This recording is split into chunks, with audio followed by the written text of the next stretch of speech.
Hi, thanks for joining me. For those that don't know me, my name's Carl, CW Outdoors on YouTube. I'm doing this for Mike's Halloween night special. So around me there's quite a few haunted areas, and I'm going to be in the Wombwell woods sort of area. Now behind me, the first thing we'll look at is the infamous convicts tunnel. Above it is a disused railway line. Now back in the day this area was full of industry, open top mining, sandstone quarrying, etc. Full of history, and apparently, hence the name, this was built by some convicts. It's notorious for suicides, people hanging themselves with a rope from the top up there and jumping off. And paranormal teams have been in this area and up in the Wombwell woods itself, and this area is supposed to be quite haunted, as well as up in the woods, which we'll venture up to in a minute. But yeah, this is voices have been heard, figures have been seen, hence I'm here in the daytime because I'm on my own. Right, we'll have a mosey on up to the main woodland now. Catch you in a bit.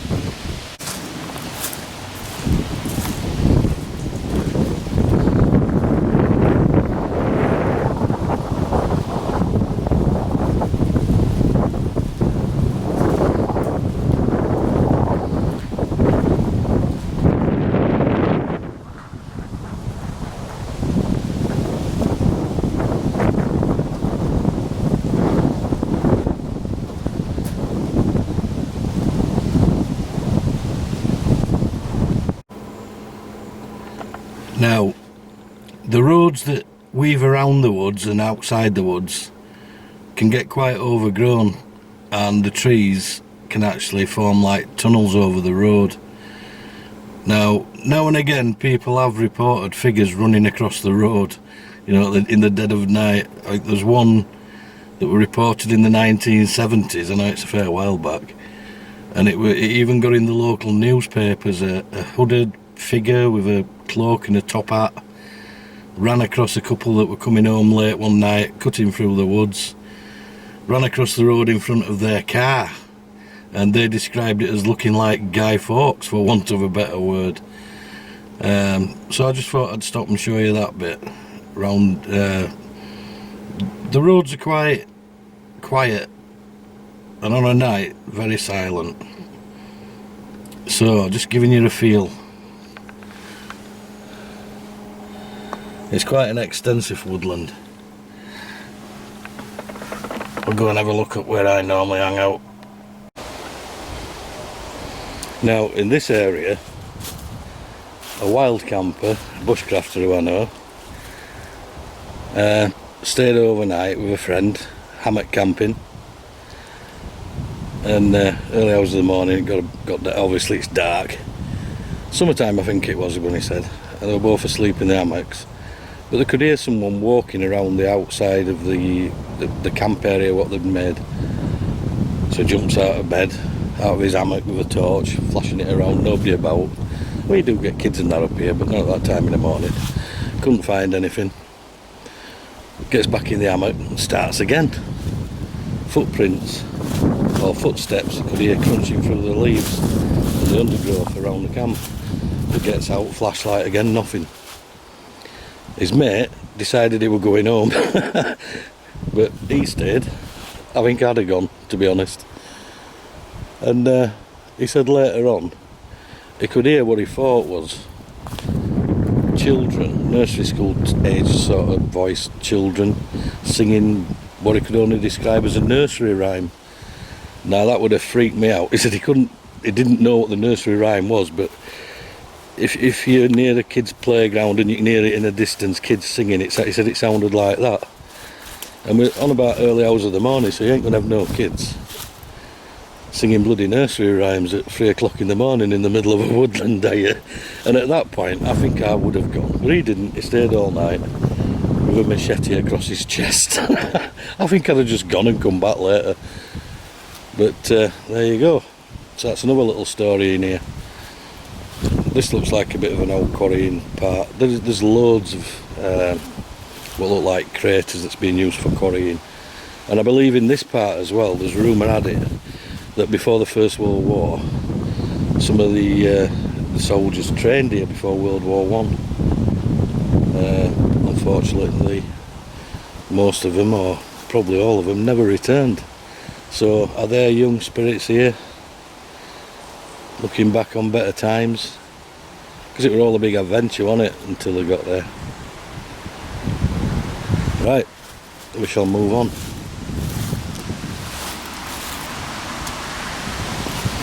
See how dense it is here, even in October. Right, let's crack on.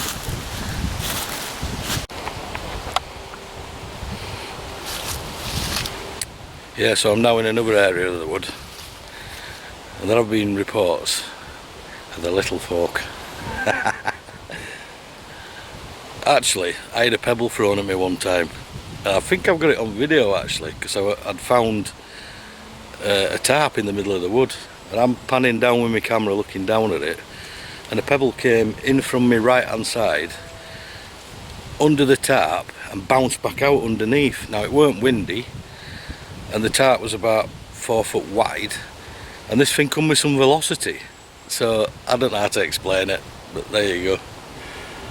What was it, that story about the unwashed children? Adam and Eve had all these children, and God wanted to come and have a look at them, so Eve starts washing them all up, making them presentable for God's visit.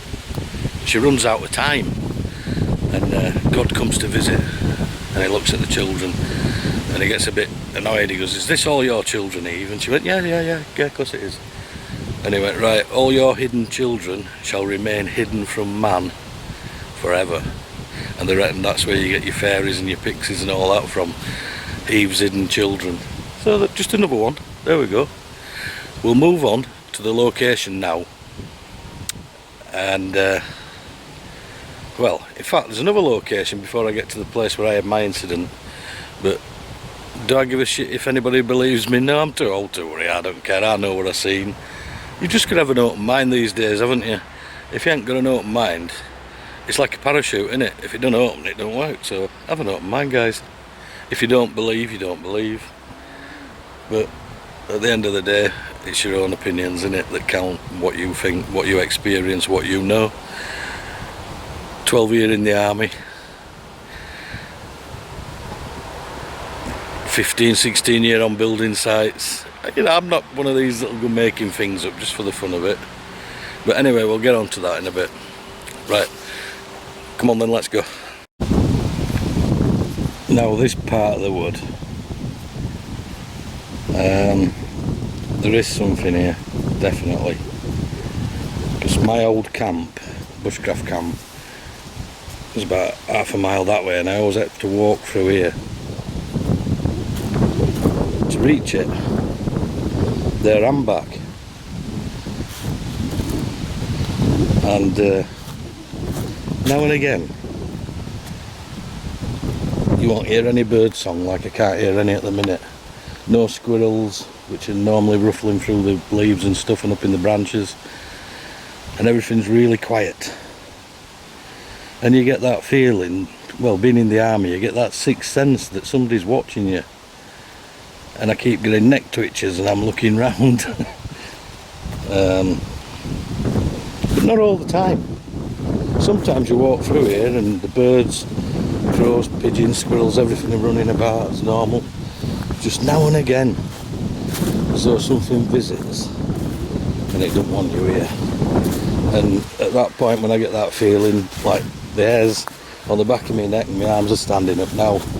So I think I probably picked a good time to come here. Well, maybe not.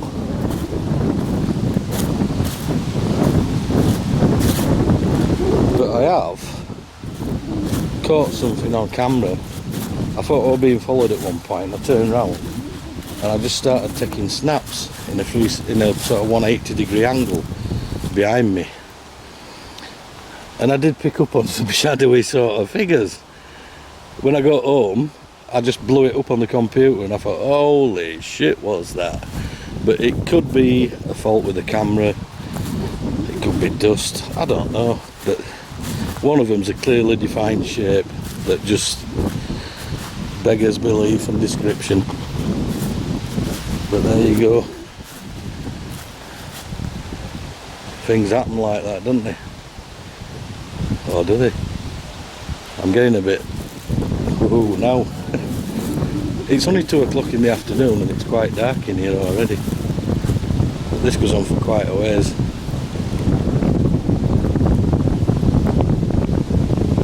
It is pretty ancient, this woodland as well. The forestry had been in here a few years ago and they culled a lot of the rotten trees. But we've still got a few. Like that one there's a potential widowmaker in it. But yeah, this to me, yeah, the hairs on the back of my neck stand up. Just now and again, not all the time. So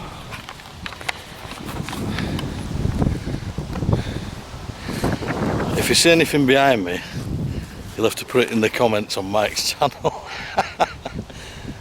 But yeah, it's since I had my incident further on up yonder, I've not come up here on a night time on my own. It's nah. I'll come in the daytime or with somebody else at a night time, but not on my own.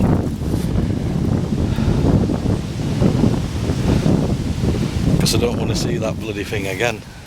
Must have took me a year to get it out of my head, trying to work out what the bleeding hell it was. But we'll talk more about that when we get up there. So, as you can see, walking through here, you get that twitch, something behind me.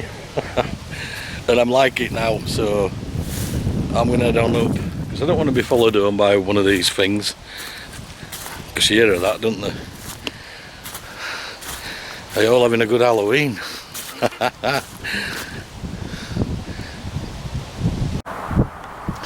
Right, my incident. It must have been 4 years ago in the summer. I was parked in this very car park above Wombwell Woods. Probably just a little bit further over to my right. But roughly the same place. And it were about 3:30, early hours of the morning. I decided, because I did a lot of cooking in the woods, I thought, yeah, get all my stuff. It'll be light, sort of 4:30ish. Get all my stuff, have a walk down in the woods, find a good spot, get set up, and, you know, film it and that. So I lands here about 3:30, 4:45, early hours of the morning. It's not quite light, not quite dark. Not a soul in sight, nobody else in this car park. As you can see through the day, it gets quite busy. I got all my camera equipment, my bushcraft kit, virtually at the side of me on this passenger chair, ready to go. And I'm just sat there relaxing for a minute, having a sip of my coffee. Put the lid back on, and I just caught something across there. You see this bun line just in front of me? Well, there's another car park just in front of that bun line, only about 50 metres or so. And let's have a look at that van there, look. Right, that bun line there, just over the other side of it, you can see the van. That's where the other car park is, so it's not a million miles away. So I caught something out the corner of my eye in that direction, roughly where that car is, just behind where that car is, and that line of trees, but roughly I'd say around the area of that car to the right of it, about there. Now what happened, you know, like you see a heat haze in the summer and the air gets distorted? Well, this was about the size of a car shape, but rugby ball shaped, and it was like a hazy distortion, and a black blob started emerging through it, and it sort of then grew to full size, about 8-9 feet tall, just a black silhouette shape. And the best way I can describe it, had some sort of cape that was flowing in the, and it started heading towards me. Now my van were pointing in that direction, luckily, and this blob of black shape, 9 foot, 10 foot tall, whatever it bloody was, I ain't got a clue, started coming straight towards me. So I've got a camera at the side of me, didn't even think of that. I weren't scared, I just thought, what the chuffing hell's that? So I whacked the headlights on and the full main beam and lit this bloody thing up. And basically it was just a huge human figure, 9-10 feet tall, completely black, apart from its head. And I'm guessing that was the reflection from my main beam headlights hitting it. And as my main beam hit this thing, it turned to my left, which is that way.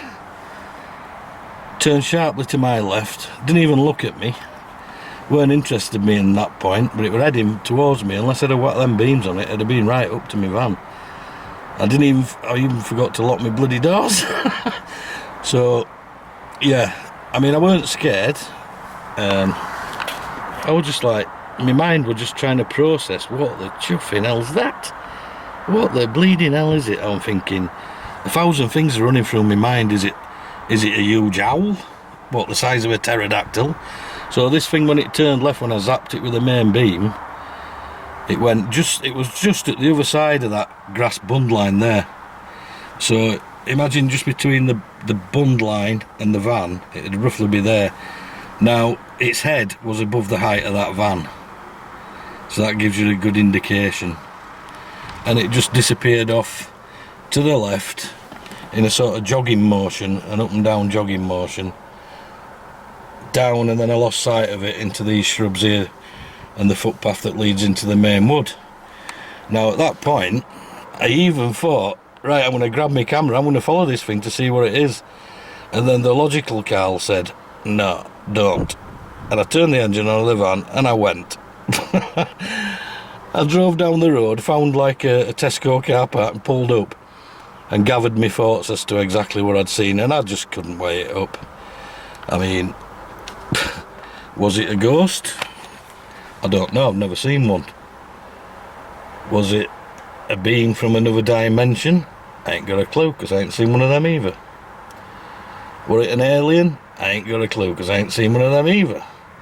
So, to this day, I ain't got a bleeding clue what the chuffing hell I saw. I know what I saw, and it weren't real. It was just out of this world. Well, I'm saying it weren't real, it were real to me. And for it to react, so it were intelligent for it to react to me putting the main beam on it, wasn't it? So there was some intelligence there. So I don't know, I ain't got a clue. I normally just get laughed at and say, oh, we on drugs. I don't do drugs. Obviously I weren't drunk because I'd driven here and I don't drink and drive. So to this day I haven't got a clue. Just a bizarre incident that drove me mad for weeks and weeks and months and months. And whoever I told just laughed at me. But I don't care, I've got over that now. I mean, it's 4 years ago. I know what I saw. If you don't believe me, I don't give a shit. To be honest, it's not going to cause me any harm, is it? I don't care. But there you go. So,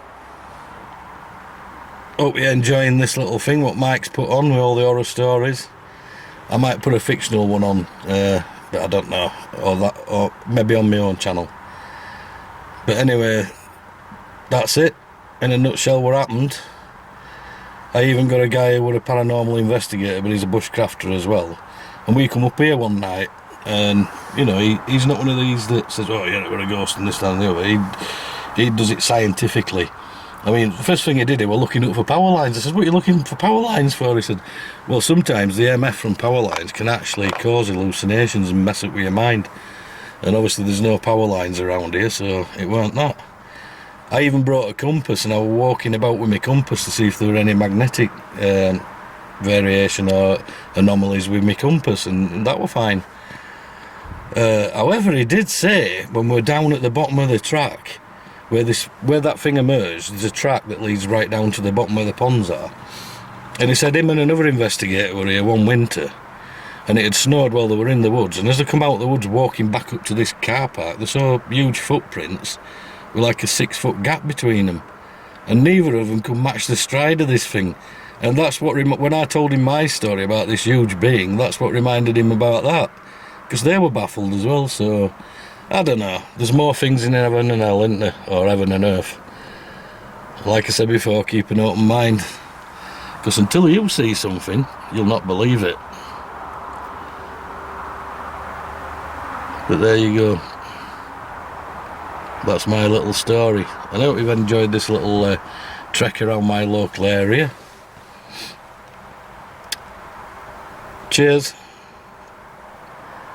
And what I would say is, sleep tight. Good night.